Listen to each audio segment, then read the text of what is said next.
شايفة؟ ايه الضوء ده؟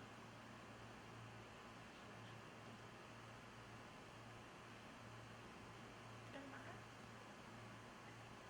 ايه الضوء ده؟ ده الانعكاس ازاي؟ Oh, yeah, yeah. Oh, there's YouTube in ايه It's موجود live. لايف اهو. طب اعمل له باست دلوقتي. يعني انا مثلا لو عملت ايدي دلوقتي هنا. لا صوت واضح. That's good. بس كأن ضلمة شوية هنا. ليه؟ ايه ضلمة؟ احنا هنا حتى هنا ضلمة. شايفة ايدي حاجة لسه محددة. It's fine. I don't know, just like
You're already in YouTube, so... Wait, is this for live? Yes, it is live now. Wait, it's recording, right? Yes. It's recording. Yes. Stop going straight in front of the camera. I don't think أعتقد 4 ناخذ 5 ممكن 4 أحسن. ناخذ صوت أو مش هذا الصوت. لا هنا نشتري ولا نرجع. Okay.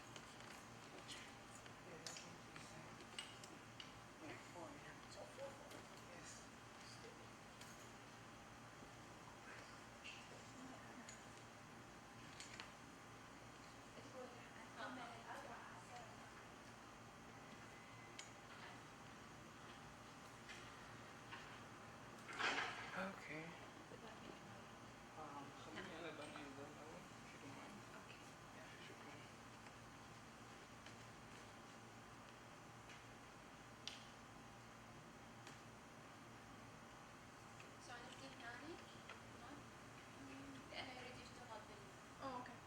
ايه احنا هنعملها أكتر من 4.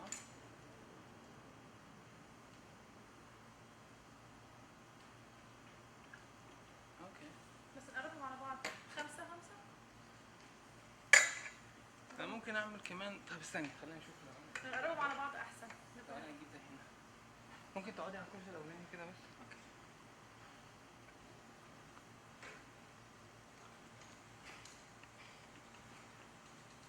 Okay, that's fine. Yeah, that's cool. Oh, that's so. What should I say? حبيبي don't do that again. علاوي باكر تتأذى يقوم ظهرك يوجعك. Don't do that again. انت ده مكان ما عملتيه ها؟ ولا انت رجعتيه تاني؟ لا رجعته هنا. ايه حطيه زي ما احنا عملنا تيست فبقى. Sorry. اقعدي تاني. Okay, that's fine.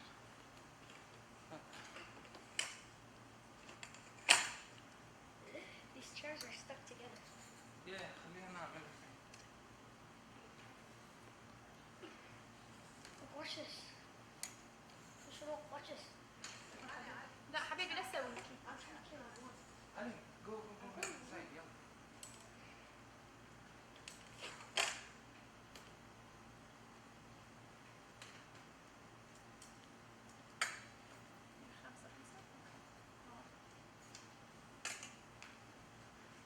يا إذا ممكن تقربي برضه هنا.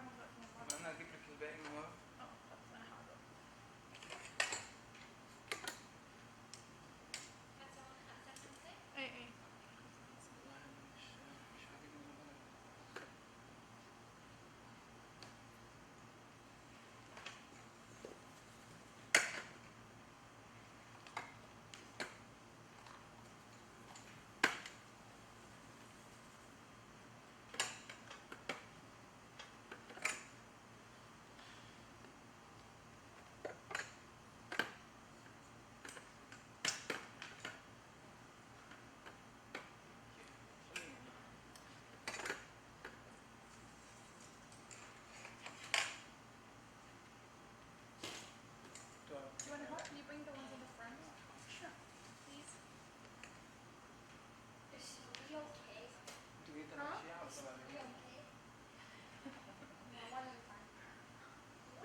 It's tricky.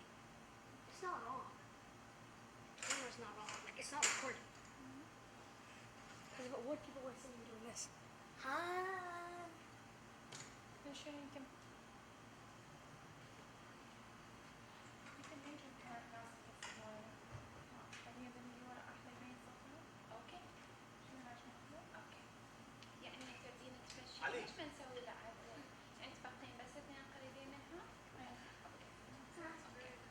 خلاص بعد لا تجيب إضافي. يا الصورة خلاص.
they'll just have one more row Probably here, like and that's it. one of the worst places ever. No, sweet.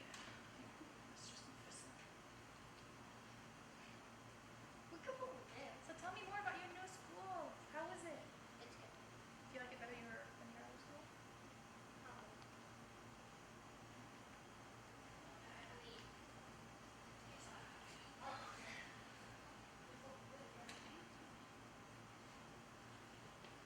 شو انت خلي بالك من الحاجات دي يا عم غاية. اه اكيد اتفضل.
السلام عليكم عمار.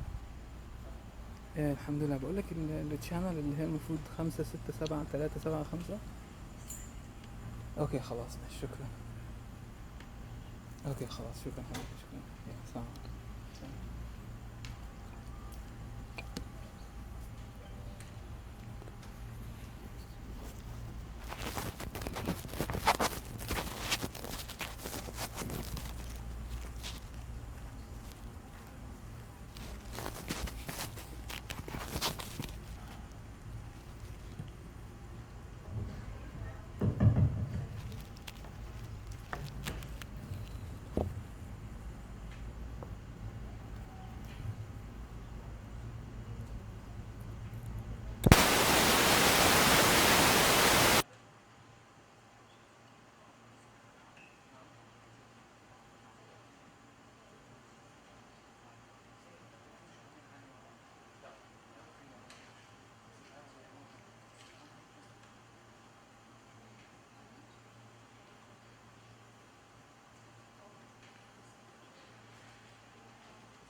بس ده هخليه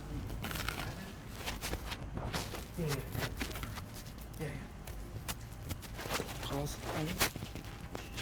خلاص بس تمام ايوه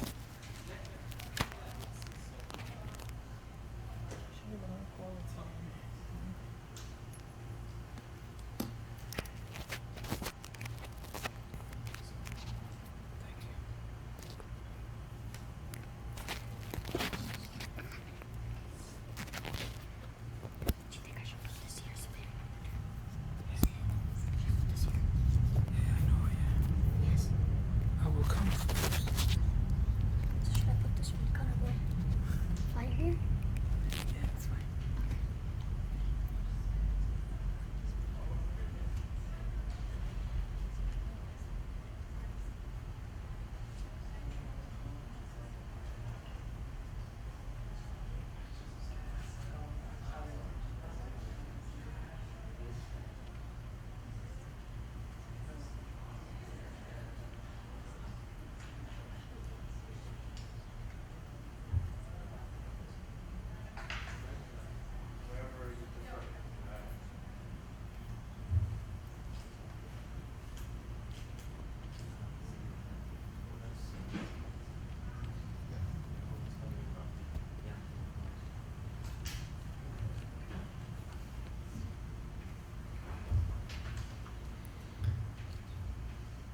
صلوا على محمد وآل محمد.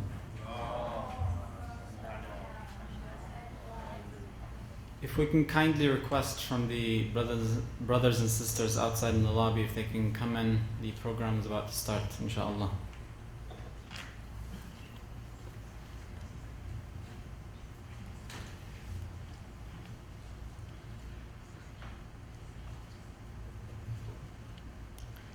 Bismillah ar-Rahman ar-Rahim. My dear brothers and sisters in Islam, Assalamu alaikum wa rahmatullahi wa barakatuh. May the peace, mercy and blessings of God be upon you.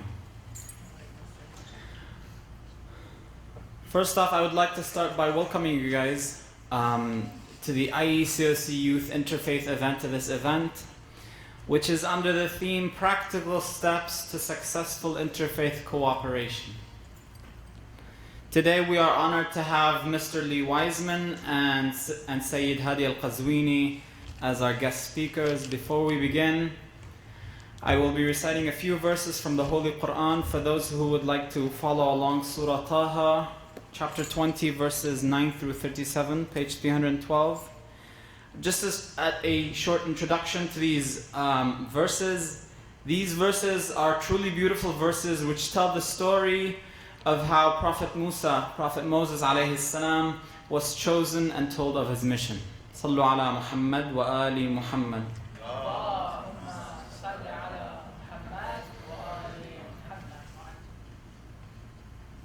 أعوذ بالله من الشيطان الرجيم. بسم الله الرحمن الرحيم. وهل أتاك حديث موسى إذ رأى نارا فقال لأهلهم كثوا إني آنست نارا لعلي آتيكم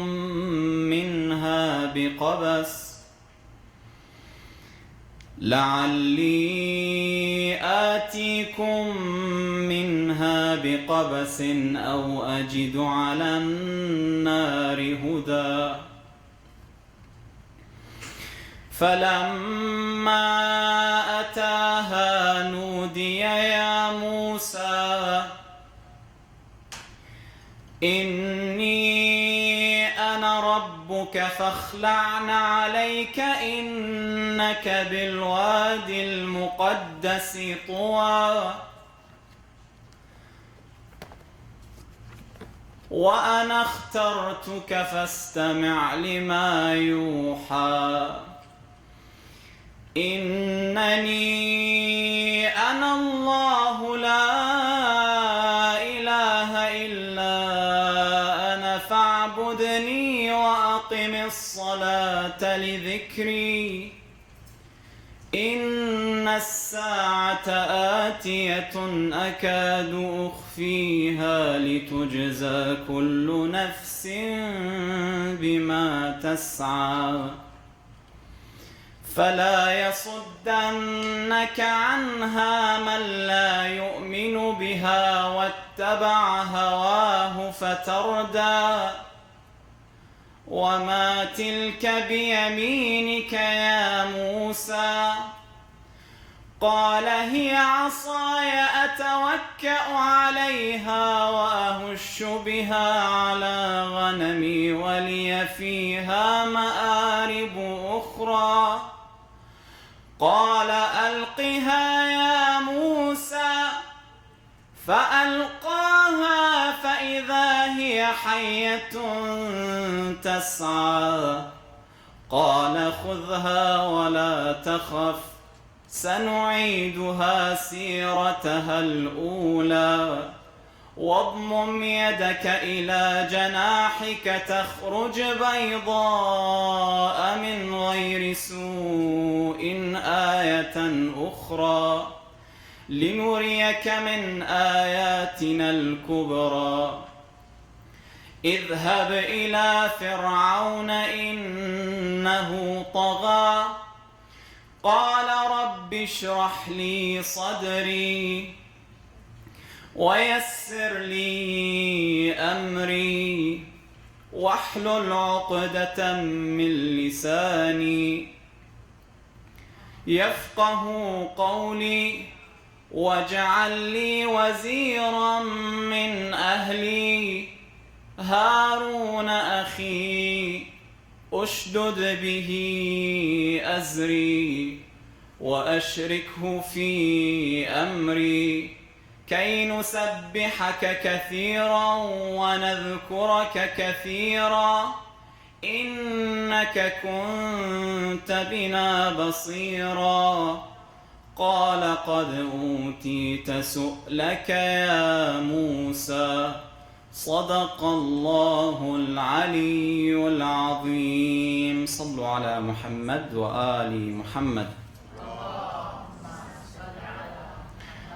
With a loud salawat, please welcome Sister Shuruq to the podium in order to recite the English translation. صلوا على محمد وآل محمد.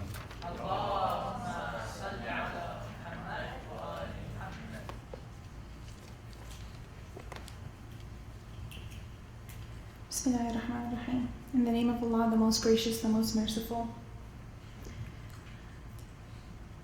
And has there come to you the story of Moses?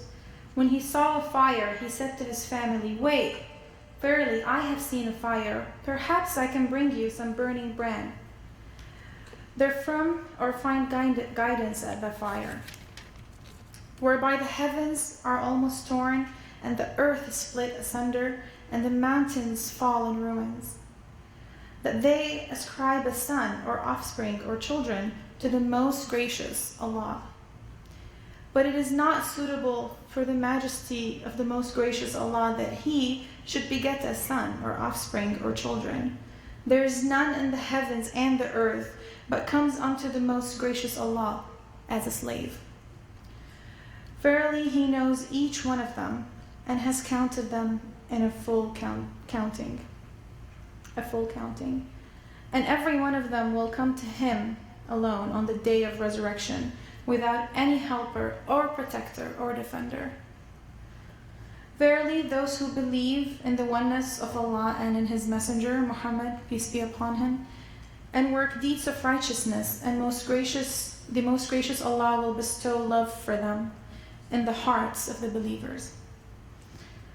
So we have made this Quran easy in your tongue, O Muhammad, only that you may give glad tidings to the muttaqeen, the pious, and warn with it the most quarrelsome people. And how many a generation before them have we destroyed? Can you, O Muhammad, find a single one of them, or hear even a whisper of them? Give them honor, power, and glory, and also protect them from Allah's punishment? Nay, but they, the so-called gods, will deny their worship of them and become opponents to them on the day of resurrection. See you not that we have sent the devils, shayateen, against the disbelievers to push them to do evil? So you make no haste against them. We only count out to them a limited number of days of the life of this world and delay their turn so that they may increase in evil and sins.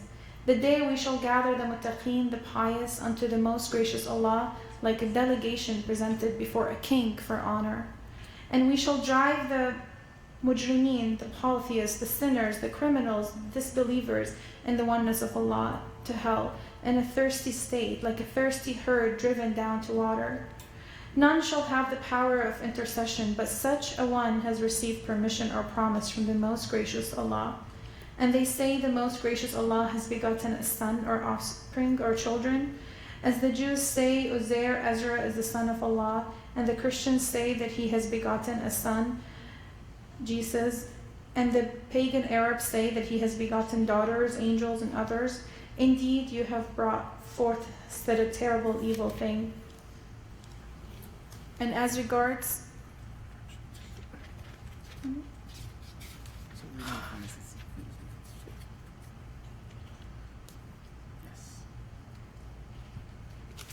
that's why I'm making sense for that. From here? No, what else?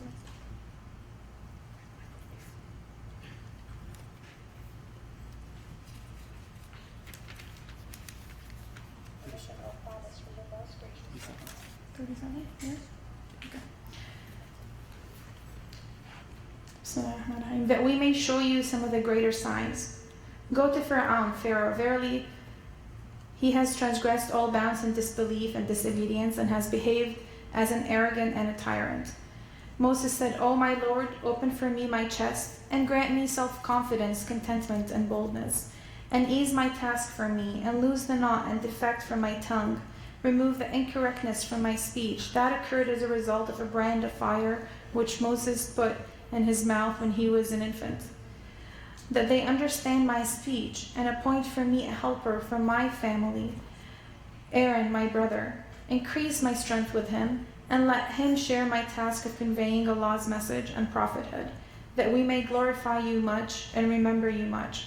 Verily you are ever a well-seer of us.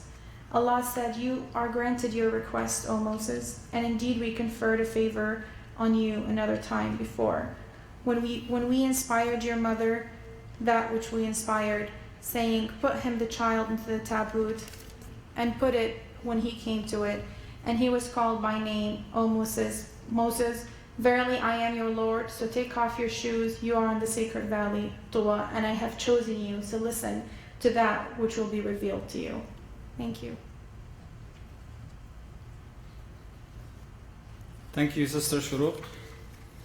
So for anyone who ever decides to pick up an English translation of the Quran, you will soon realize that because the Arabic language and the English language go in the opposite directions, you want to make sure you're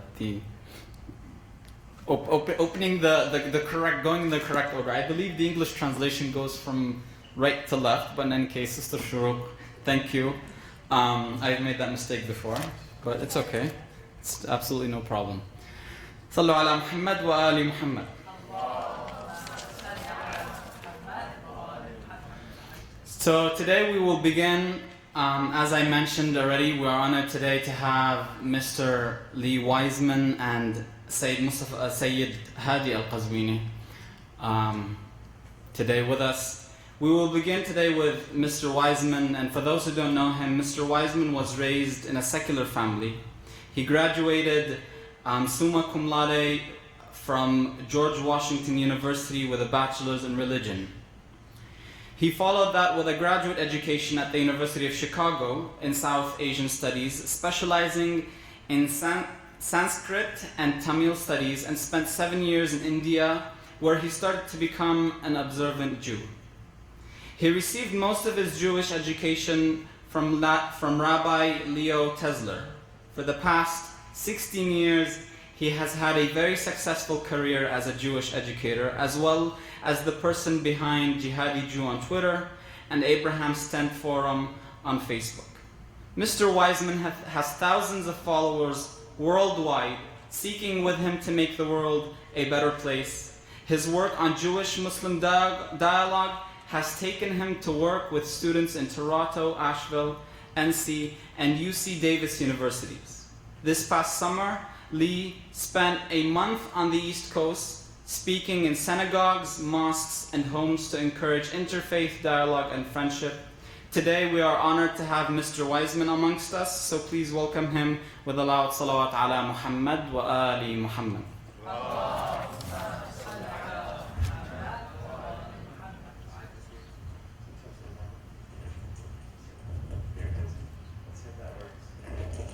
How's that? Okay, great. Assalamu alaikum. Thank you so much for your beautiful hospitality and beautiful invitation.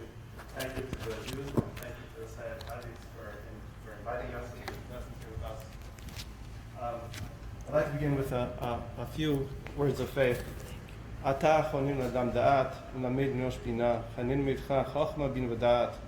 You, Lord, are the one who graciously gives knowledge to man, who teaches man understanding. Grace us with your wisdom, understanding, and knowledge. Hodu la Hashem ki tov, ki l'olam chazdo. All praise to God, for he is good and his kindness is forever. Let me begin with a typical way of beginning talking about any subject, and that is to begin with a story. Somebody once went to the great Hasidic master, Rabbi Nachman of Breslov, and asked him to tell them the secret of free will. Both is fine, but in addition, if you can use that. Okay. Thank you. Beautiful. So he was asked the question, can you please tell me the secret to free will? So the Rebbe closed his eyes, he thought for a while, and he said, the secret to free will is if you want to do it, do it. If you don't want to do it, don't do it. The guy sat there and said, Rebbe, really, that's all you got? That's it? You know, all this wisdom, I traveled here thousands and thousands of miles, right, on foot, to ask this question of the great sage, and this is all you got for me? If you want to do it, do it? He said, there's one problem. One more thing. First, you have to know what you want to do. What do you really want to do? And so that's where I'd like to begin. Before we talk about the practical, and we'll get to the practical in a few minutes, I want to talk about what might be the objectives for interfaith cooperation. What might be the point of it? What do we want out of it? What do we really want out of it? So let me, and I would also suggest that this is a kind of fundamental principle in both Judaism and Islam, the idea that we set, in Hebrew we'd say kavanah, you would say niyah, to set an intention before we act. So let me suggest a few possible intentions. So the first intention I would say is to exercise our responsibility as the viceroys, as the caretakers and the builders of the world that God created us to be. God gave man a unique responsibility to build and to preserve his world. And so the first and the first goal in interfaith cooperation would really be to do that better. The second is to give glory to God. When people who have little or nothing to do with religion see Sayed Hadi and I packing meals for the poor together or feeding the homeless together, they understand that there's more to this God stuff than our fancy outfits, although his outfit is a little bit fancier than mine. We can trade hats later if you want. That there's something more to it. There's a glory to God that's given. When people see people of faith acting in ways which are righteous together, it sends a message to them that they can't receive any other way. And third, I would say, is really to pursue the paths of peace. And when I say peace, I think the English word peace, unlike the Hebrew word shalom, or unlike the Arabic word salam, is a kind of anemic word. We use peace to describe an absence of hostility. But really, that's not what peace is. The word shalom in Hebrew, and I suspect probably in Arabic comes with, shalem means whole, to make something whole, to complete something. And the fact is that a person can have everything in the world. You can have a beautiful home, you can have a beautiful car, you can have a Ferrari that's nice and clean. This is Southern California after all. Right? We're materialistic here, so we can relate to that. We can have nice kids. Our kids can be, well placed, and everything is great, and everything's wonderful. But if we have no peace, if we have no peace in our families, if we have no peace in ourselves, we enjoy none of it. We get no benefit from it. That's the kind of peace that we're talking about. And so our job in the world is really to pursue peace. And the process of interfaith cooperation is an amazing builder of peace, builder of peace in this world. By building relationships between people who might otherwise not have those relationships, really does allow us to bring a greater level of peace in the world. So I would say those are our intentions. So very, very simply, one, to take responsibility as viceroys. Second, to give glory to God. And third, to bring peace into the world. Now, how do we go about doing that? Practical steps. I was asked to talk about practical steps. I'm not a very practical guy, but I'll try to do my best to be practical. So, I think the first stage is to build a relationship through dialogue. And I can talk about this more at length later, but I think that Islam and Judaism place an extreme emphasis on the power of speech as a creative medium, and also recognizing that speech is a destructive medium.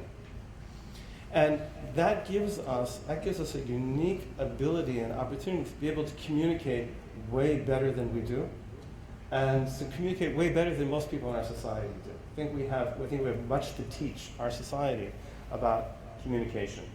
So that would be the first thing, is to establish relationships based on dialogue, but based on the principles that we know to be the most righteous principles. Second is to set aside politics, particularly Middle Eastern politics, and identify areas of common concern based on common values and create grassroots efforts to do good. Let me give an example.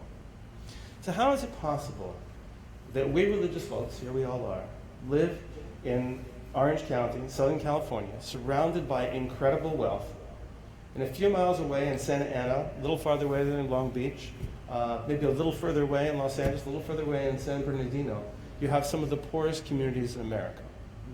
You have the largest percentage of child poverty, 27%, in America is in the state of California. How is it possible that we sit here as people who believe deeply in our responsibility to protect the unprotected, the widows and the orphans and the poor, and how is it possible that we sit here? Judaism and Islam both recognize the dangers involved in the abuse of interest. How is it that we sit here and we tolerate a paycheck loan industry in America, which essentially turns low-wage earners into indentured labor? It's one of those, I don't know if you have any idea of what the interest rates are. Interest rates are up into 300, 400% for people who make very, very, very little money, right? This is an area where there could be common concern. We also need to recognize, I think, that we are part of American society. We deserve to have a moral voice on issues, and have a responsibility to set and to join together to set a kind of moral tone for our society. I just talked about what I think we could call the etiquettes of speech. Talk about the kind of traditions we have about proper speech. Imagine what the American political landscape would look like if we were to inject just a little bit of sanity into the way that we speak to each other. Imagine what those debates that are televised would look like if people actually followed an etiquette of dispute rather than the kind of slugfest that we see today. So those kinds of projects only grow out of a dialogue, and we've begun today. Right? We've made a start. This is the kind of start that people have to make.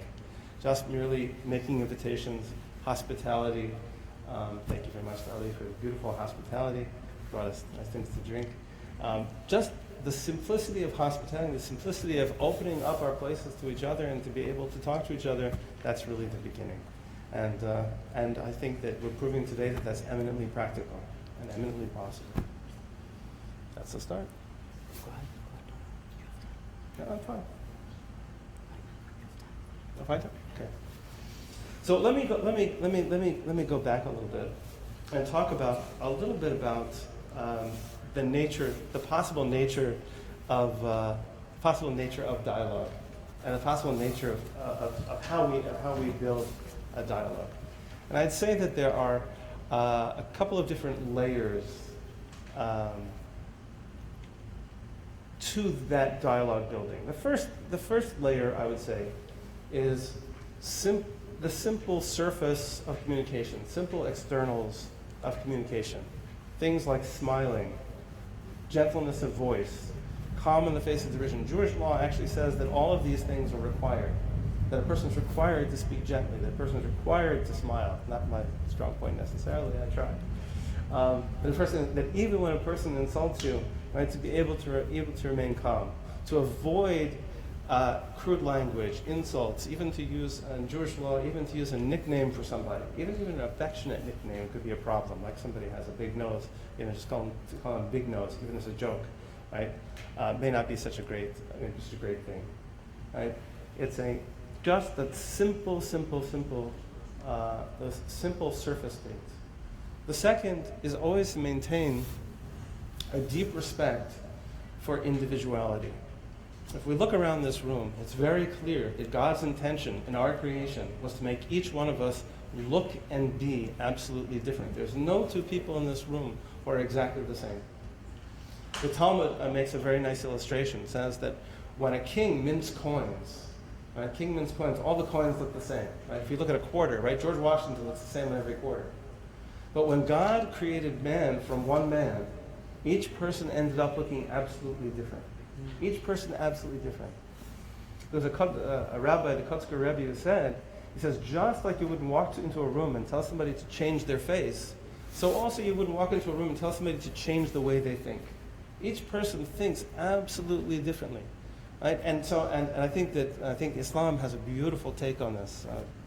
I was called you rabbi. Congratulations. Sayed can later, it can remind me of the verse, but there's a beautiful verse that we were created in many nations in order for us to know one another. Right? Beautiful verse in the Quran that says we're created to know each other, and that respect for the variety of mankind, the variety of individuality, that's fundamental, really, to our dialogue. It's fundamental to any dialogue, and really, this is really a fundamental of any communication. The power of giving the benefit of the doubt. It's an awesome power that we have that we often don't use. It's just simply to give each other the benefit of the doubt. To not always assume that what we hear as negative is exactly what we think it is. It says that simple thing is an amazing tool in dialogue. And lastly, I think, is not to be afraid of conflict. And to realize that there are more or less righteous ways of dealing with conflict. The term that's used actually in a Jewish text in Mishnah is we call it a machloket l'shem shamayim, an argument for the sake of heaven. So it's very interesting. It says, there's a beautiful line that says that a machloket l'shem shamayim, an argument for the sake of heaven, is kayam. It continues. Seems very strange, a strange wording. It continues, it endures. So, at first we say, well, what does that mean? It means it's endless. It says, really what it means is that it produces something which is enduring. An argument which is not for the sake of heaven, an argument which is not for a good purpose, which doesn't have as its goal truth, that argument is going to go nowhere. It's not going to achieve anything at all. An argument that is the Shem Shemayim, right, that's for the sake of heaven, can actually achieve truth. The first, and I will say this right off the bat, is the first enemy to any kind of pursuit of truth in conflict is the desire to be right. The second you have the desire to be right, that is now your ego speaking and not your intellect. And at that moment, all truth has gone out the window. That is the greatest enemy to truth there is. So that's the first. The second is that there are also better and worse ways of arguing. I'll give an example from Jewish history and Jewish lore that I think resonates. It resonates well, I think, in the Muslim context, actually. There were two competing schools of Jewish law. So, towards the first century, there were two competing schools of Jewish law. There was the school of Hillel and the school of Shammai. Kind of imagine these are two madrasas. And Hillel tended to be lenient. Their legal decisions tended to be very lenient, and Shammai tended to be very strict, lenient and strict. And these two schools debated over 300 different legal issues for a period of 4 years. And this debate got so hot that there's different accounts of what happened. There's one account that the students of the house of Shammai came into the study hall of Hillel. They went into the academy of Hillel, and they put swords in the door, and they blocked the door, and they said, "You're not going to leave here until you agree with us." There's another version of the story that says they actually came in and started to kill people. That they took out their swords and they started to kill people. And in the end, the rabbis decided that all the decisions, virtually all the decisions, there are a few decisions that didn't, would go according to the house of Hillel. Not because Hillel was lenient. In fact, the rabbis explained, Elu ve'elu divrei Elohim chayim. These are the words of the living God. Both Hillel and Shammai were correct. They were looking from two different perspectives. From one perspective, this was the correct opinion. From this perspective, this was the correct opinion. But nevertheless, for right now, we go according to the house of Hillel. And the reason was not because of the rightness of their opinion, but because of the way that they argued. The Talmud explains that whenever Hillel would argue, whenever the students of Hillel would argue their points, they would always state the position of Shammai first. They would always state the position of the other person first, explain exactly what it was that they were arguing against, until the point where Shammai would say, "Yes, you understood me," and then the students of Hillel would come and they would give their point. And it's because of that process, it's because they engaged in a machloket l'shem shamayim, they engaged in a dispute for the sake of heaven, in a way that was going to be a way that was righteous and a way that was gentle, that decision went according to them. So in a sense, the process is more important sometimes than the outcome. For those of you who are therapists, my wife is a therapist, that process of explaining what the other person thinks before saying what you think is called reflection. I highly recommend it for all of your relationships. I'm not necessarily so good at it. But it really does ensure that we talk to one another and not at one another. I conclude by saying that the most dangerous tactic when it comes to conflict, and comes really maybe in any dialogue, is the tactic of criticism. Criticism and rebuke is a very, very, very delicate thing. It's extraordinarily delicate. Let me illustrate a little bit by citing you the verses in the Torah that deal with criticism. So listen carefully to the verses. It says, "Do not hate your brother in your heart. You must admonish, criticize your neighbor, and not bear sin because of him. Do not take revenge nor bear a grudge against the children of your people. You must love your neighbor as you love yourself. I am God." So if you'll notice, right, it says admonish, criticize, disagree, but don't sin in the process of doing it. It recognizes in that very verse that there's a danger involved there. Notice also that the commandment to admonish is sandwiched between do not hate your brother in your heart and love your neighbor as yourself. If there's a trace of hatred, if there's a trace of anything but love in your criticism, the Torah seems to be saying, don't do it. Don't do it.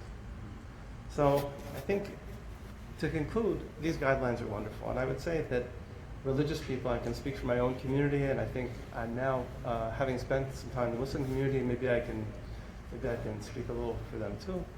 I think that we as religious people, we do pretty good at following these guidelines within very, very restricted circumstances. Within the context, I mean, we struggle to do it within the context of our families and our homes, and to some extent in our religious communities. But the challenge is really to put these things into practice with people who are not like ourselves. In the interfaith dialogue, and certainly in the intrafaith dialogue, and I think that the communication between Shia and Sunni communities is probably one of the best, certainly one of the best examples, is really that outside that circle, we tend to abandon those values. We abandon these values just at the very moment we need it. And maybe I can add, back to the beginning, just to add one more purpose for interfaith cooperation, and that's really for our own development, for us to really put these things into practice in the larger circle, and to kind of expand ourselves and to expand our faith, to be able to include more people in the goodness that we want to put out into this earth. Okay, now. Thank you. صلوا على محمد وآل محمد. We will be passing out around this basket, which has several goodies in it. One is a name tag, if you'd like to write your name. If you'd like to, I guess, Name yourself. know other people, introduce yourself to others.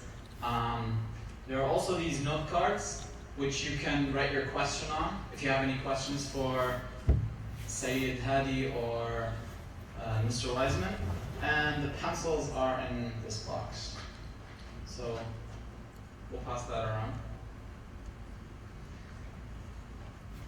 Next, inshallah, is our dear Sayed Hadi al-Qazwini. Sayed Hadi does not need an introduction.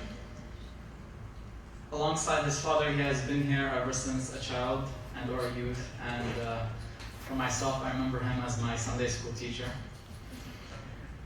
Sayed Hadi, just a little bit, he is a graduate of the Shia Islamic Seminary of Qom, Iran. He has received his BA in Sociology from the University of California, Irvine, and his MA in Theology, Islamic Studies, and Leadership from Claremont School of Theology and Bayan Claremont in Claremont, California. He is currently pursuing his PhD studies in religion with a concentration on Islam at the University of Southern California, LA. His areas of academic interest and research include Islamic and comparative theology, Islamic law and legal theory, Islam in America, inter and interfaith dialogue, Islamic spirituality, and Islamic history. With that said, please welcome him with a loud salawat ala Muhammad wa ali Muhammad. Thank you very much, Ayy Hadi. I did teach him for a while at the Sunday school, but then when I went to Qom and I came back, Ayy Hadi was at UC Irvine, so I went back to finish my undergraduate, and we were actually colleagues. So, we were learning at the same time. I'd like to first begin by thanking Mr. Lee Weissman for accepting our invitation, for coming here today along with his respected wife Laura. Thank you very much for being here with us. It's an honor to have you. We greatly benefited from your insights, from your discussion, and you really are an example, a shining example of this sort of activity. There's the theoretical sort of interfaith dialogue and cooperation, and you come together and you talk about it, but it's a very different thing when you actually practice it, and that's something that you're very good at. maintaining, and you're doing a great job. So thank you, and God bless you for that. Very briefly, of course, Mr. Weissman mentioned a lot of important points, a lot of beautiful points. But to look at it from an Islamic perspective, I think the issue of interfaith and intrafaith, of course, dialogue, it really boils down to relationships. And you mentioned a little bit of this in your discussion. If we're not able to develop relationships, then we really can't get anything done. Much of what we're seeing today, many of the problems that we see today, it's because people really have not established these relationships. Whether it's anti-Jewish behavior, or anti-Islamic behavior, or sentiments, in many cases, or anything else for that matter, in many cases it's because we sort of don't know the other. We recognize that there is the other, but we don't know this other. Imam Ali says that ignorance is your worst enemy.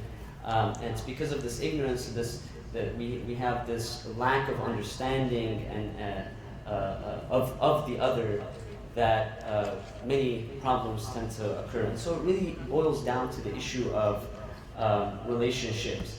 In order for us to live peacefully and coexist peacefully and to support one another and to have this sort of interfaith support, it really is based on these relationships that are developed, which are genuine. They're real relationships. Now, I'd like to go a little bit back and sort of speak from an Islamic perspective also as to the reasoning why, because a lot of people sometimes they assume that perhaps it's the context that we live in, the society that we live in, that might sort of push us or pressure us into engaging in interfaith work or cooperation. Had we been in a different context, then we would probably not even thought about interfaith cooperation. But this is a problematic way of thinking, because if we come to the Quran, we'll notice three important themes in the Quran. One of these themes, or the first of these themes, is that of human dignity and human honor. One verse in the Quran, chapter 17, verse number 70, God says, وَلَقَدْ كَرَّمْنَا بَنِي آدَمَ.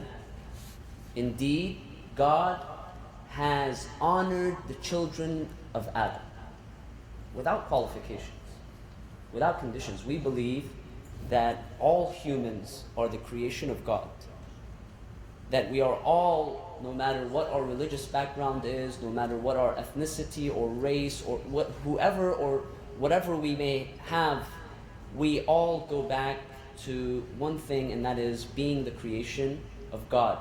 And because God has created us, God has also honored this creation. Of course, all of the entire creation of God is honorable. But God specifically here says there's something about human beings that makes them honorable in the eyes of God. So the first issue, the first theme is that of human honor, human dignity, and everyone is honored. Everyone is dignified in the eyes of God. The second point is, and this is related to the first, is that of the reason why this creation is honored is because the creation has been infused with the Spirit of God. See, if we look at the Quran, again in chapter 15, verse 29, God says, فَإِذَا سَوَّيْتُهُ وَنَفَخْتُ فِيهِ مِنْ رُوحِي فَقَعُوا لَهُ سَاجِدِينَ. In the story of Adam, after God created Adam, fashioned Adam completely, God commanded the inhabitants of the heavens, the angels, to do what?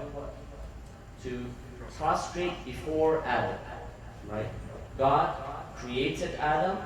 After he completely fashioned Adam, he commanded the inhabitants of the heavens to prostrate before Adam. But he only did so after he did one specific thing, and that was what? فَإِذَا سَوَّيْتُهُ, when I have fashioned him, وَنَفَخْتُ فِيهِ مِنْ رُوحِي, and I have infused in him from my spirit, from the Spirit of God. Now he has become honorable to the point where you should bow before him. Of course, not to Adam, because within the tradition, obviously, we believe that worship is done to none other than God. But because God commanded the inhabitants to bow before Adam, so in doing so, they were worshiping God and they were obeying God. But it was because of this, because Adam was infused with the Spirit of God. And this is what we believe in. We believe that all human beings, they have been infused with the Spirit of God. And this is what makes us honorable. Otherwise, our bodies, our flesh, it's not necessarily something to be very proud about, our physical bodies. Mr. Weissman commended me on my dress. I commend him on his beard. He has a beautiful beard. Right? It's because of that Spirit, the Spirit of God, that makes us honorable. This is number 2. And number 3 is the issue of diversity. Divine will in diversity. And you mentioned this briefly, you spoke about this, right? According to many verses in the Quran, it seems that God specifically and purposefully, intentionally wanted us to be different. Chapter number 49, verse 13 is the verse that you referred to, where God says, Ya ayyuhan nas, O humankind, inna khalaqnakum min dhakarin wa untha, we have created you from a male and a female, وَجَعَلْنَاكُمْ شُعُوبًا وَقَبَائِلَ. We have made you into various nations, into various tribes, into various communities. This is by divine will. In chapter number 5, verse 48, God says, وَلِكُلٍّ or لِكُلٍّ جَعَلْنَا مِنْكُمْ شِرْعَةً وَمِنْهَاجًا. To each of you, the communities, God has prescribed a specific law and a specific method. These are just a couple of examples. That diversity is something that is willed by God. God wants us to be different. There's a reason why we're not all the same. Life wouldn't be very beautiful if we were all the same. Although I don't mind looking like you. Really. But it wouldn't be beautiful. What makes our lives beautiful and so dynamic is that we're not the same. Is that we have the capacity to argue and have our differing opinions and our different backgrounds and our different understanding and our different tastes. God wants us to be different. God has created us different. However, it's not that God was just, sort of bored and he said, well, let me make one person white, another person black, another person, a little bit yellowish, and let me make this person Jewish, this person Muslim, I'll make this person, tall and this person short, so that, there would just be diversity. There's an objective, according to the Quran, there's an objective behind this diversity. If we go back to chapter 49, verse 13, the first one that I mentioned, God, after saying that He has created nations and tribes, what does He say? He says, لِتَعَارَفُوا, so that you get to know one another, so that you recognize one another, so that you learn from one another. The objective is that we learn, that we realize that we're different, that we're not all the same. Yes, we have similarities, we have differences, but we're not exactly the same. We're not thinking exactly the same. We're not doing things exactly the same. There's differences, to understand that, but to get to know one another, to realize why we have these differences, what can we do about these differences. And it's important for us in recognizing one another as the objective of this diversity of creation. It tells us, in recognizing one another, to learn from one another about one another. Because sometimes, if I want to learn about someone who's different, I'll Google whatever it is that I'm looking for, right? Or I'll ask anyone, or I'll try to figure it out on my own. And this can be good sometimes, but it can also be bad. Because it's important that I realize that the source that I'm turning to in order to learn about the person or the thing should be a good source, a reliable source. Many times, a lot of people, they want to learn about Jews and Judaism, and they're asking someone who doesn't necessarily have any background or information about. If you want to know about Judaism and Jews, ask a Jew. Speak to a Jew, get to know a Jew. If you want to know about Christianity, speak to a Christian. If you want to get to know about Islam, speak to a Muslim, and so on and so forth. And to get to know one another from one another, to learn, it has to be reciprocal, right? The second point is that, it's not that, I go and I knock on my neighbor's door to sort of introduce myself, and then that's it. No, it's reciprocal. I introduce myself, and I get to know the other person. That person gets to know me, and I get to know that person. So according to the first verse, 49:13, the objective is what? Is recognition. To get to know one another, to learn from one another. According to the second verse, 5:48, chapter 5, verse 48, God says, I've made you different, and for each of you I have created a law, a method, شرعة ومنهاجا, and then he says, وَلَوْ شَاءَ اللَّهُ لَجَعَلَكُمْ أُمَّةً وَاحِدًا. Had God desired, He would have made you into one single uniform community. وَلَكِنْ لِيَبْلُوَكُمْ فِيمَا آتَاكُمْ. The reason why you have been created differently is so that God can test you with those differences. Test you with those things that God has given you. وَلَكِنْ لِيَبْلُوَكُمْ فِي مَا آتَاكُمْ. And then the verse proceeds, فَاسْتَبِقُوا الْخَيْرَاتِ. And race and compete in goodness. And this competition, it's not the type of competition that we're usually, used to. And the type of competition that we're used to, sometimes it could be cutthroat, right? I need to get ahead. I have to win. Even if you lose, I don't care. If you don't get ahead. No, this sort of competition is one that has cooperation, a sense of cooperation inherent in it.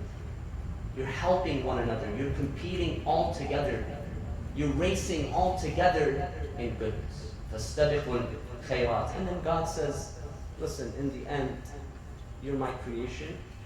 I created you all, and you will all return to me, and I'll tell you exactly what it was that you were differing about.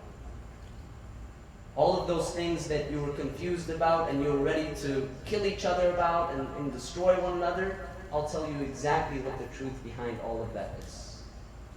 But since you're on earth, and you're different, and I made you different, and I want you to recognize one another, I want you to be able to deal with these issues. And I want you to be able to not only learn from one another, but help one another in succeeding, help one another in recognizing one another and cooperating with one another. And just like Mr. Weissman mentioned, to engage in those things that we have in common, those things that are immediately our concerns, to help those who are in need. Right? This is something that everyone can do. It's regardless of your religious tradition. You can have no religious tradition, you can have no faith, but if you see someone who is hurting, you might find it an obligation for you to help that person. And so this goes out of the whole sphere of even interfaith. This is an issue of humanity, and I think this is something that we have to remember, that before we are Christian or Jew or Muslim or Buddhist or atheist or what have you, we're human beings. This is something that we share. Within our tradition, there's a saying attributed to Imam Ali, where history tells us that it was about in the year 35 Hijrah, after the migration of the Prophet, so about 25 years after the death of the Prophet Muhammad, peace be upon him and his family, that Imam Ali he took office. And by that time, for those who remember their Islamic history, by that time, the Muslim empire had expanded vastly in those 25, 30 years. It had expanded to various regions outside of what is now Arabia. And so Imam Ali, he sends as the caliph, as the leader of the Muslims, he sends a number of governors to various provinces and regions. And to Egypt, he sent a man by the name of Malik al-Ashtar. He was one of the companions of Imam Ali, and he was his governor to Egypt. And in sending him to Egypt, he sent with him a letter, advice on how to govern people, how to interact with the citizens, the people in that region. And it's a long letter, and in it, he says a profound statement. He reminds the governor of Egypt, he tells him, people in relation to you, they are of two types. إِمَّا أَخٌ لَكَ فِي الدِّينِ, either he or she is your brother or your sister in faith. We say brother or sister in Islam, brother or sister in Judaism or Christianity or what have you. We share this sort of fellowship, religious fellowship. Either he or she is your brother or sister in faith, or if they don't share your faith or your religious tradition, what are they? إِمَّا أَخٌ لَكَ فِي الدِّينِ أَوْ نَظِيرٌ لَكَ فِي الْخَلْقِ, or he or she is your counterpart in creation. You have the same God. God has created the Jew, and God has created the Muslim, and God has created the Christian, and God has created the atheist. We believe, those who believe in God, right? And so, this is something that we have to always remember. We believe in certain truths. I wouldn't be Muslim if I didn't believe in A, B, C, D. You wouldn't be Jewish if you didn't believe in A, B, C, D. There are certain things that we believe and we deem as being truth, and we believe in them, right? We act upon them. But before all of that, in the end, we're human beings. And we have to constantly remember that as human beings, we are honored by God because God has infused God's Spirit in us. And we have to be able to recognize one another and to be able to cooperate. And this can only happen, once we're able, again, to go back to the first point that I mentioned, in establishing relationships. I'll give you an example, a very brief example, and then we can sort of open the floor, hopefully, to your questions. This example is not in the context of Muslim-Jewish relations, but in the context of Muslim-Christian relations, but it's similar. You can look at it from any context. You may recall a few years ago, there was the pastor in Florida who decided that he wanted to burn the Quran. Right? Very well known. It was all over the country, the nation. Everyone knew about it. And so he had decided that he wanted to have Burn the Quran Day, and specifically that would coincide with September 11th that year, a few years ago. And Muslims probably remember this very well. That year, the month of Ramadan, which is based on the lunar calendar, and the lunar calendar every year changes 10 or 11 days. That year, the month of Ramadan fell in, it was in August, and Eid, which is the big festival, was going to coincide very closely with September 11th. It was going to be either like the 10th or the 11th, depending on the news cycle. And this is the issue that we have, right? We're always fighting amongst sides within who can see the moon first. And so, Muslim communities were very, very nervous about this because here, Muslims were going to celebrate on 9/11, and there you go, right? Look, the Muslims are celebrating, their victory. So a lot of Muslim communities were very, very, anxious. They were terrified. Luckily, the moon saved us that year. And it did not fall on September 11th. But the point is, I was out of town. I was giving lectures throughout the month. And before I came back to Los Angeles, I received a call from a pastor, a female pastor here locally in Orange County. And, she said that they would be holding a program called Read the Quran Day, right? And basically what they were going to do, they were going to set up shop in Orange in front of City Hall, and they were going to bring Qur'ans, translations of the Qur'ans, English translations, the good ones, the ones that you can follow properly. And they were going to basically distribute these Qur'ans to whoever wanted. They were going to contact media, and they had individuals from various religious traditions to come, and each one was going to recite a passage from the Qur'an. If they wanted to, they could do so in Arabic, but they would recite it also in English.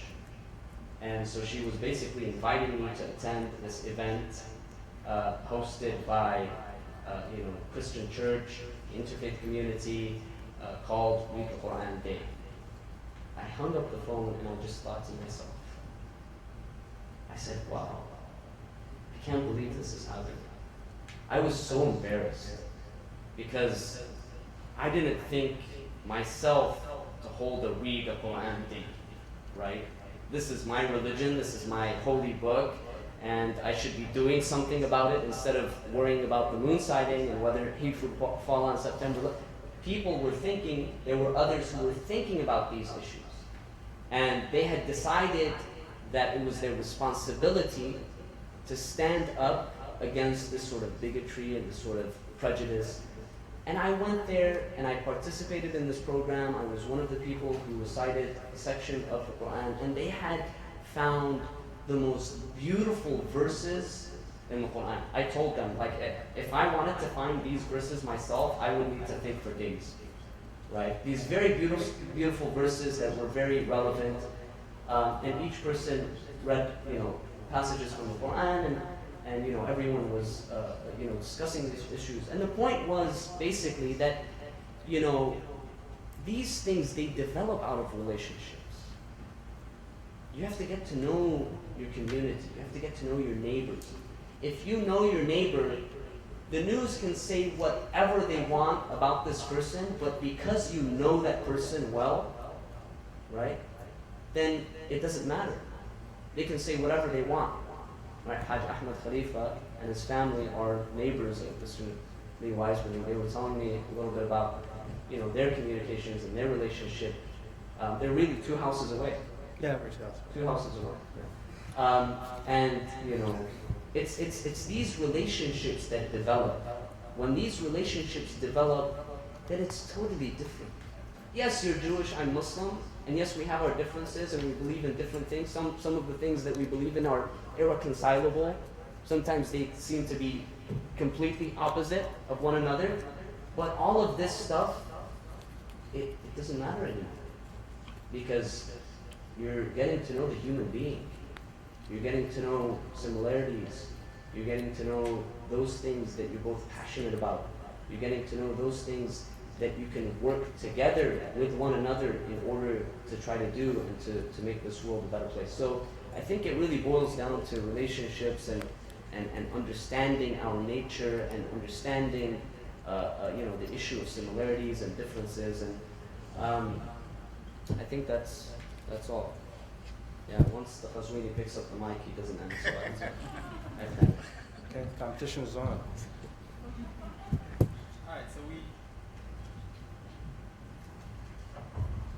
So we have a few questions. I have several questions here. I know I saw a few cards around. I might not have all the cards. Sister Roba can help me out. I'll start with the first one. Why is it so difficult to create the relation between faiths? Is it too hard to accept one another, or what is the problem? You or me? It was not specified to him. Okay. Yeah, it's not hard. No, I think that ultimately it's not hard. Why is it so hard? I think it's not so hard. Once we kind of tap into, I really liked the way that Sayed put it.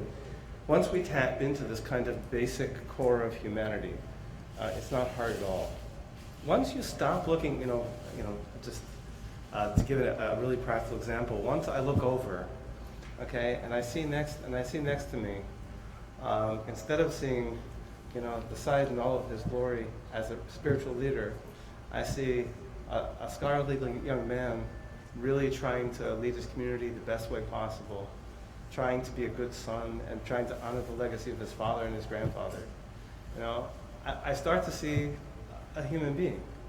And once we start to see human beings and we relate to each other as human beings and we get who this person is, not just who they are positionally or what kind of title they have or what kind of box they fit in, at that point it doesn't become difficult. It's just being willing to kind of let the box go can be very challenging for people, To look at me, and not just to see a Jewish guy, but to also see a grandfather and a husband and a guy in his 50s and all the other things that a person is, and to be able to relate to all those things.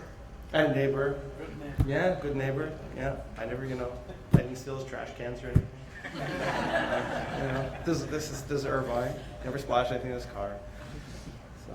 So I think it's not so difficult as long as we're willing to kind of stop putting each other in boxes and just look and see human beings who are sitting there with us. And it's a great experience also. Okay. Next question. How do you suggest we start fostering interfaith community and dialogue in our local communities?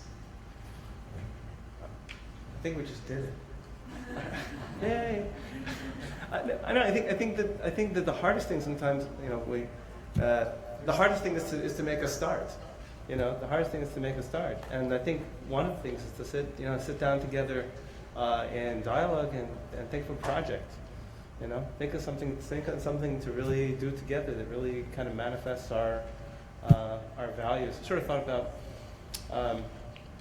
every year there's an organization in Los Angeles that does a thing called Humanitarian Day, right? Something like that, something which we really kind of get out there and do something good. I mean, that's really the best place to start. And the other thing is, we have a tradition that the Prophet Abraham never preached. He never preached. He never talked to people. He never sat like this and preached at people. Said he had a tent that was open on all four sides, and he would invite people in. And over the meal, at the end of the meal, they would say to him, "Oh, the Avram, this food was delicious. Thank you so much." And he'd say, "Don't thank me. Thank the one God. Thank the Creator." And that was really the way he taught. And I think that what really we learn from that is the power of hospitality, the power of people just sitting and eating together and talking together, and that's also a start. It's still a very good start. Talk to my wife about coming over. Sayed Hadi, any? Yeah, I think just that, he's spot on, as Weissman mentioned. You invite one another, you go to one another, and I think maintaining a relationship is very important. Sometimes, this happens often, I think, with a lot of interfaith programs. There's a photo op, people are very friendly, they're sort of, the press is there, they're taking photos, there's an article about it in the newspaper, and then sort of you don't see one another or talk to one another for very extended periods of time until the next issue that happens. And I think, that's great, that's all wonderful, but I think that, again, it goes back to this issue of genuine relationships, where, you really get to know the person, you try to get to know the person and of course this might not be, practical to a point where you're getting to know every single person very, very well. People have their lives that they have to live, but I think that to a certain degree, if we're able to foster that sort of relationship where you really get to know one another, it makes everything else very easy and it makes the relationship genuinely. Third question, this is for Mr. Lee Weissman. What do you think about the war in Palestine, the killing and invasions? I love these easy questions.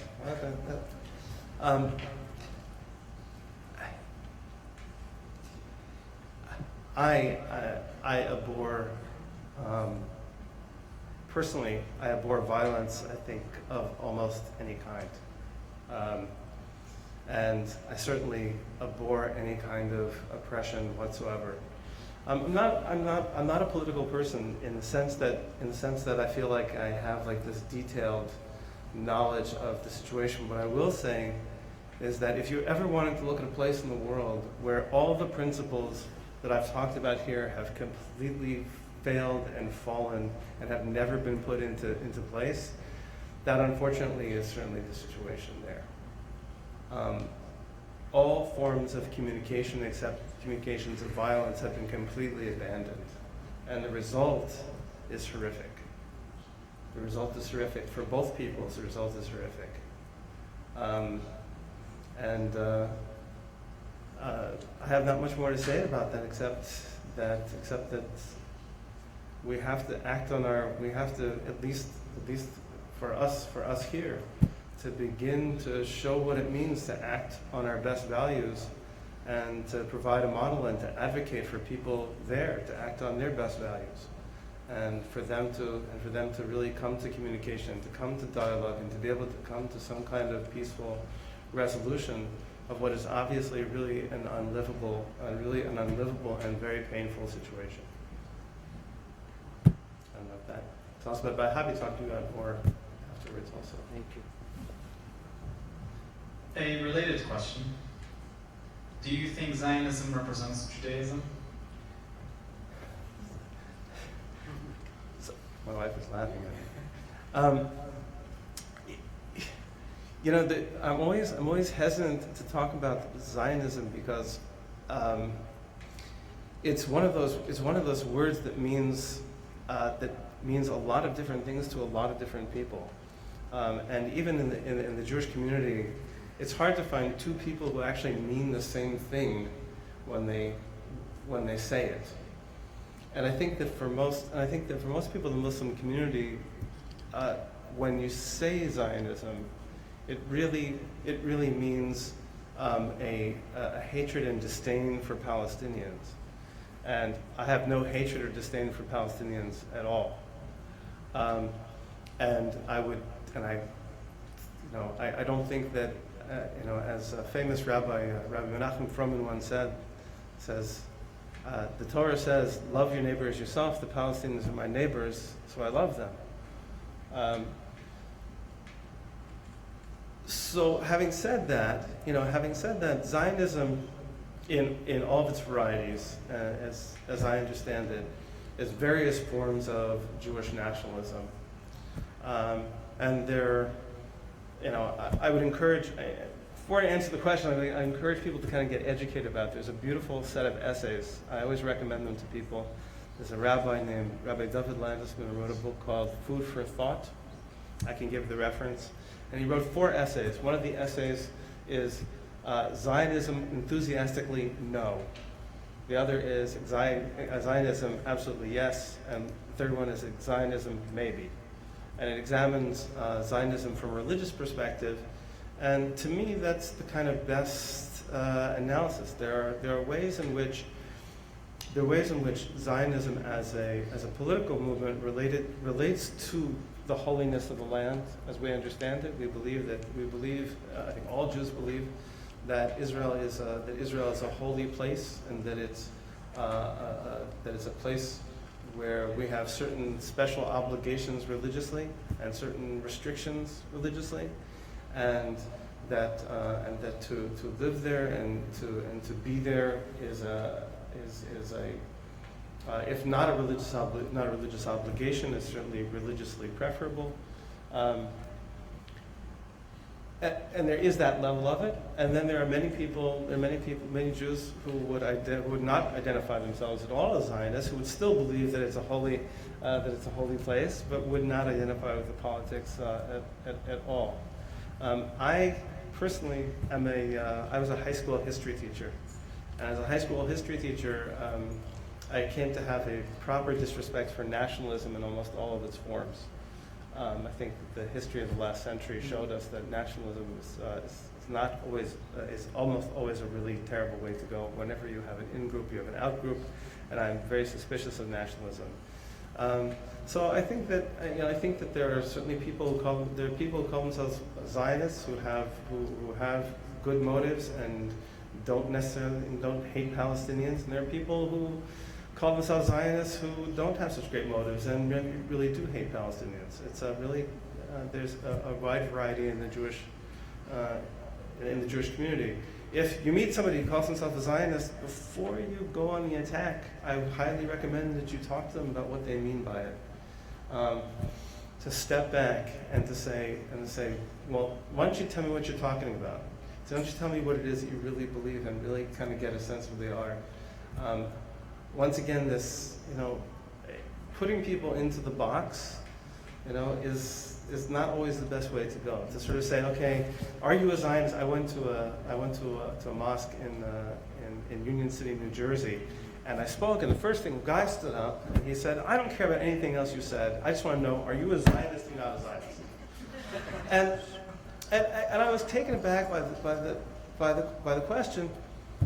And in retrospect, what I really should have asked him is, so why is it so important to you to figure out what box I'm in, instead of asking me what I really think?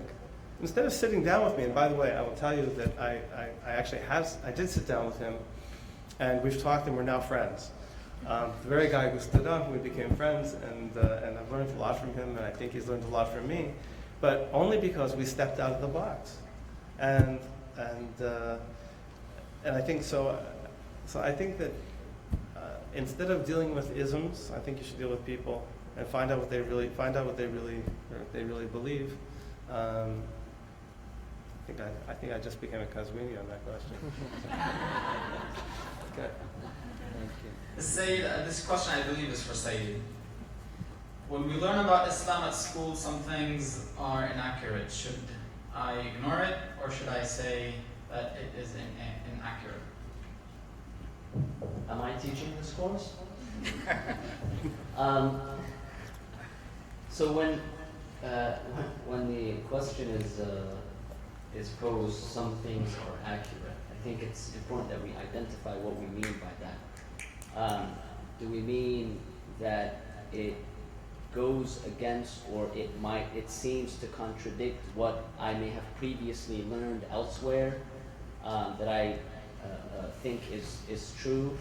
If that's the case, if I think that I believe, in a specific issue, a specific thing, and now someone is telling me it's something else, or what you believe in is wrong, then obviously we should try to investigate, we should learn, and we should try to figure out why. But if I think that what is being said to me, it contradicts what I think might be right, I'm not sure, I think it might be right, then I don't necessarily think that I should specifically consider that to be inaccurate. I should make sure that the things that I believe in, the things that I think about, the things that I do, I should have a little bit of awareness and recognition as to why, or the reasons for, or the origins of. And it's, again, it really goes back to this issue of constant pursuit, constant understanding. I think certainty is something that is not very, and bear with me here, it's not something that is easily reached. And what I mean by this is that we have to make sure that we're living our lives to the end in curiosity. That we're always trying to better ourselves. That we're always trying to learn further and enhance our understanding and enhance our knowledge. Because if we reach a point where we think the things that I believe in now are right and everything else is wrong, that's problematic. That's very problematic. Because I could be wrong, right? And that, sort of, that allowing the ego to function in that manner it can cause a lot of issues. So I think we should always maintain curiosity.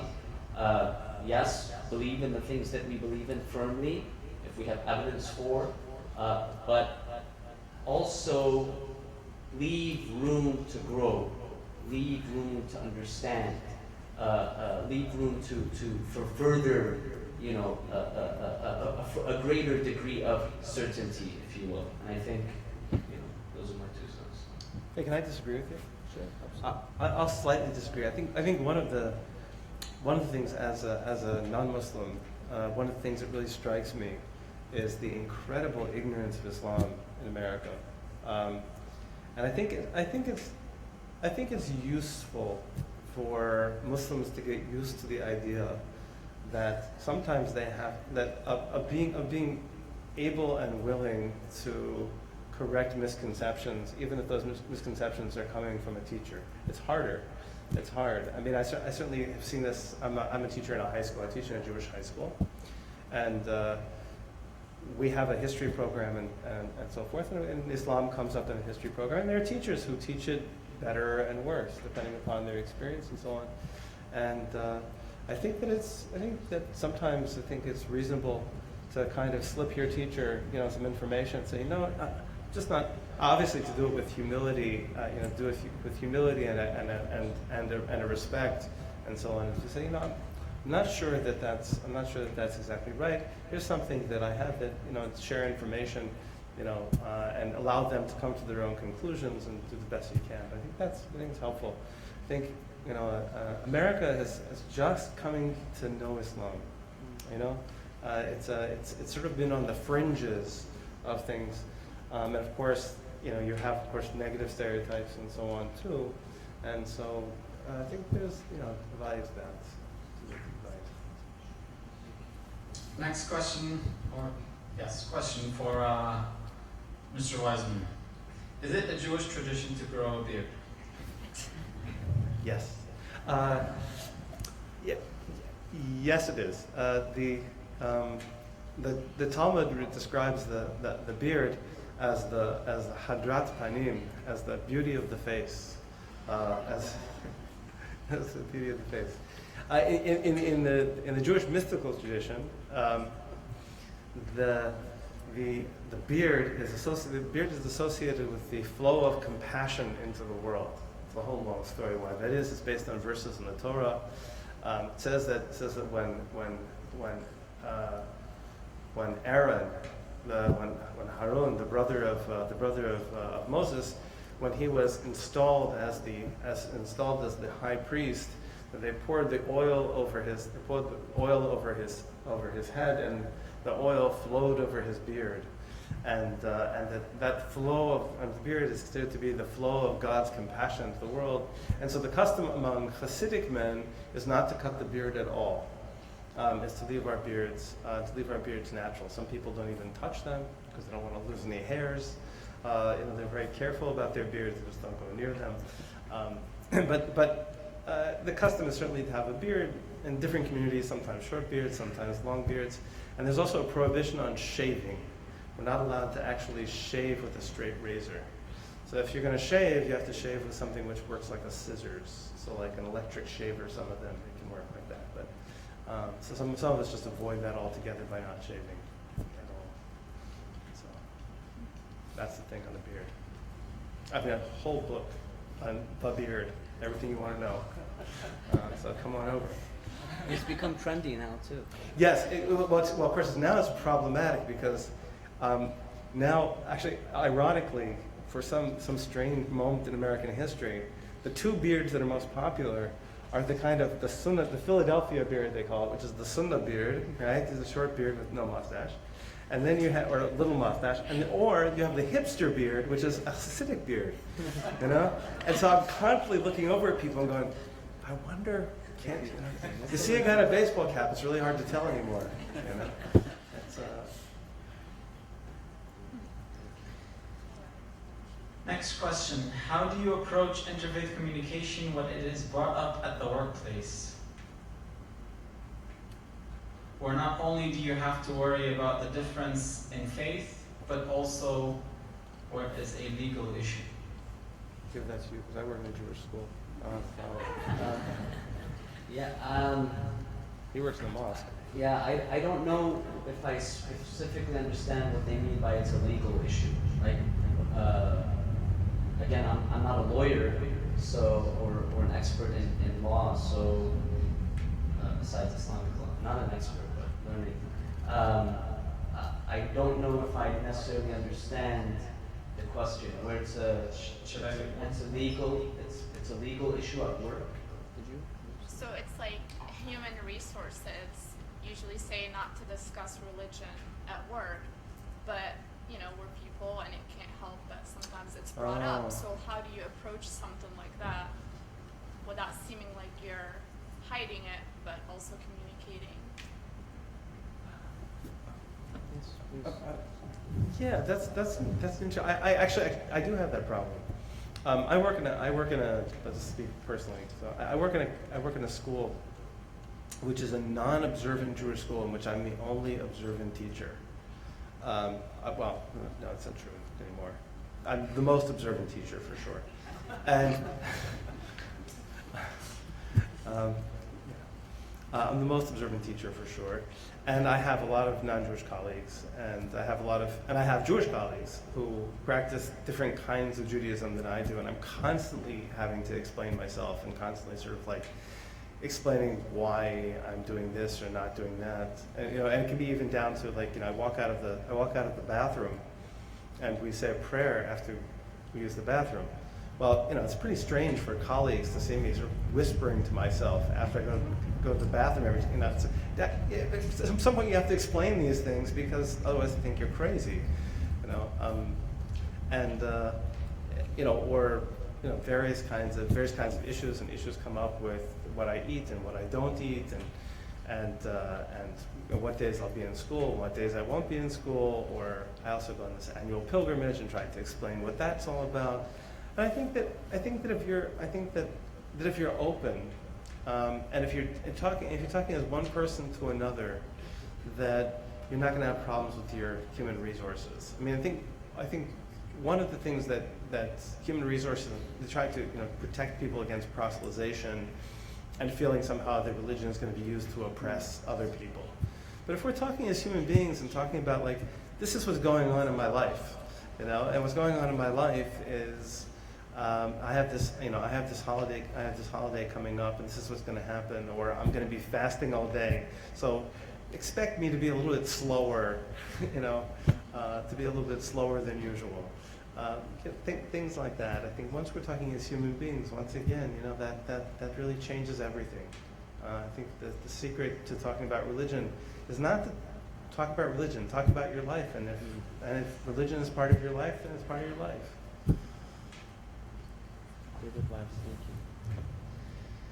Thank you, Mr. Weissman. Thank you, Sayed Hadi. And thank you all for attending today. The youth group will be holding the next event, yes? No more questions? Yeah, We've covered the questions. Can I ask a question? Yes. Before I ask the question, I'd like to bring to the audience attention, since we're talking about diversity, the diversity between Sayed Hadi and Mr. Weissman. Just physically, the physical diversity is very obvious. Not only the technological diversity, Sayed Hadi is using his iPhone, Mr. Weissman using pen and pencil. The age diversity, of course, and that all come together into beautiful family, don't you think? Yes. Question to Mr. Weissman.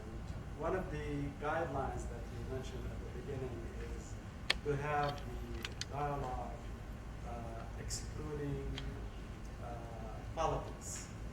Is that a practical thing? Why or why not? That's a great question. No, it's not a practical thing. In the long run, it's not a practical thing. In the short run, it is a practical thing. We don't discuss the most important, passionate issues in our life with people who we don't know well. That's kind of part of what it means to be human. To discuss things which are really, really close to our hearts, we need to know each other, and we need to trust each other, and we need to care about each other. So I think those political discussions do take place, but they take place once you've built a relationship with each other. And I can say this from my personal experience. You know, I've been doing this for a couple of years, and I have, you know, built relationships with people where I really feel no problem at all being able to talk about these things and to disagree about them and to agree about them and to be able to hear each other. And once you've developed a relationship with people, I think that those conversations do take place. Until you develop that relationship, there's no point in those conversations taking place because they will not go anywhere. And I would say even further, and I think this is, you know, I think there's a beautiful hadith to back this up. That until we love for another person what we love for ourselves, we really haven't achieved anything in faith. And we certainly can't achieve anything practically in those political discussions until we really care about each other. Until it's really important, until it's what happens to the other person is really important to us.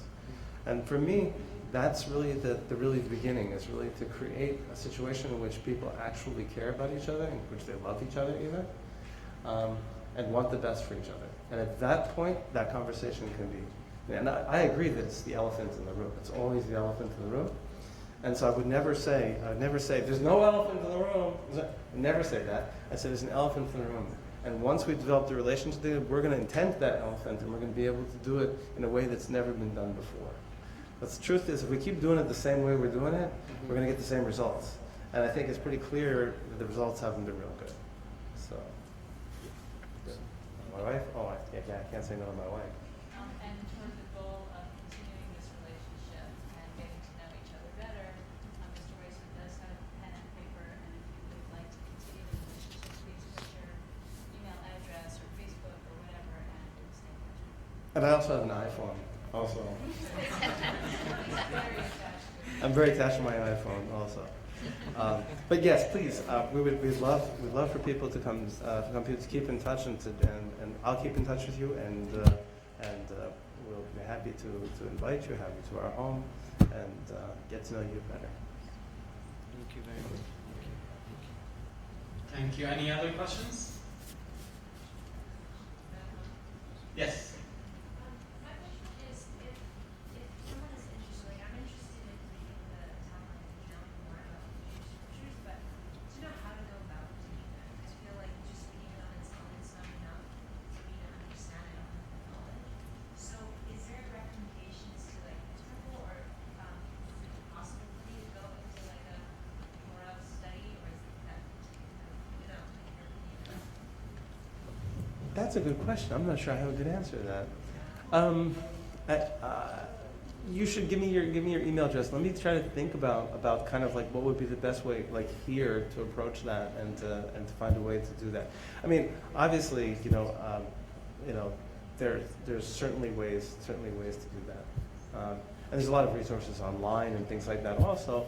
But being in a situation where people are actually learning and seeing how people learn, and that's much more interesting. That's more interesting. Yeah. Sure. Okay, so would you encourage more of these programs, these like dialogue, interfaith discussions on a regular basis? Would you promote them? Yeah, very much. And I think they can be substantive. I mean, in the sense of actually, I think doing it over text study is amazing. For example, to be looking at text together is one way to do it, or to common projects. All those kinds of things are great, based on common interest, and I'd say especially for women to get together, maybe without the men is also good. Women sometimes have different kinds of relationships and different kinds of ways of dealing with each other. The men, we can go punch each other in the arm and do what men do, and things. Any other questions? This guy. In your described situation, can you still work or do downtown? not only can you eat pork, but we're permitted to drink alcohol, not to get drunk, but to drink alcohol. Eating pork enthusiastically, if you were it only to save your life. So if you really had to save your life, I mean, you were on a desert island and there's just you and a pig, right? And, that's it. There's nothing else to eat. That's it. All there is a pig, and there's no fish. There's no nothing. It says if that were the case, or you had some strange, weird disease, and the only thing that would save your life in that disease would be to eat pork, you could eat pork, and you would even make before we eat. Just like you say Bismillah, we make a bracha, the word barakah. We make a blessing. We make a prayer before we eat, and you would make that prayer before you eat it, because at that point it becomes permissible, right? At that point it would become permissible, and you would eat it. You probably would not enjoy it. I think it'd probably be nasty. And you try not to chew, and I was going to ask you this later, but I guess I'll ask it now. I know that at Rocky work for the Interfaith Youth Council, and we've been having a lot of struggles trying to have Jewish youth representation. Right. And just the other day we were actually discussing, we're trying to figure out if there's reservation in certain temples to maybe not engage the youth, and what groups do you think are more open to having younger? Because I know the older ones have been open to work with us in the Interfaith Council, but for the Youth Interfaith Council, we've been really struggling that currently we don't have any Jewish and youth board members. So are there groups that you recommend? Yeah, I mean, I can give you a list of. Is there a reservation? Well, once again, the elephant and what? Email me. Yes. What I say? I'll email. Okay. My wife is saying, just don't go wherever you're going. Yes. Okay. I'll email. Thank you. Okay. All right, thank you very much, and thank you for attending. The next youth session will be on October 2nd for the youth. I believe that will be a Friday. With that said, dear Sayed Hadi, would you like to end with a supplication? Can you please do that on your own? Sure, we have it. There's a Jewish tradition that whenever you study, you should transform that study into a supplication, into a prayer. So ask the Ribono Shel Olam, the Master of the world, that he should give us the power, the patience, and the humility to be able to come to dialogue with one another, to be able to speak with one another with absolute respect, and to always pursue peace. To begin with peace, to end with peace, to always greet each other with peace, and to do all that we possibly can in order to bring peace to each other, to our families, and to our communities, and beyond our communities, to broaden our circles, and in broadening our circles, to broaden ourselves. Wish everybody peace. Thank you all, and please help yourselves out with the refreshments. Assalamu alaikum wa rahmatullahi wa barakatuh. Sallu ala Muhammad wa ali Muhammad. I spoke this summer at the Islamic Center, Shia Center in New Jersey. What's his name? Faiz Jafar. That was wonderful. You remind me of him a little bit. Thank you so much. That's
That's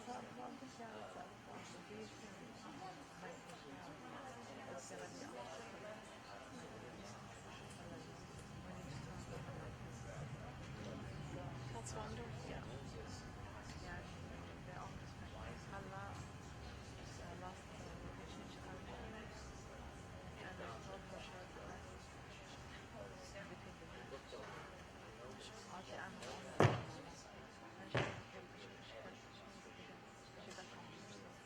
What kind of doctor is she? هلا that's right.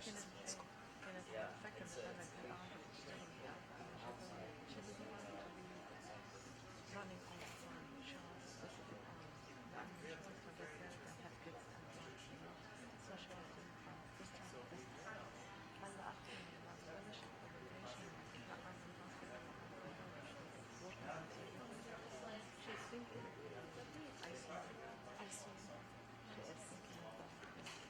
You'd be used to Irvine? She graduated from CI in Irvine and the master from Weissman University. أنا بطلع تطبعي صراحة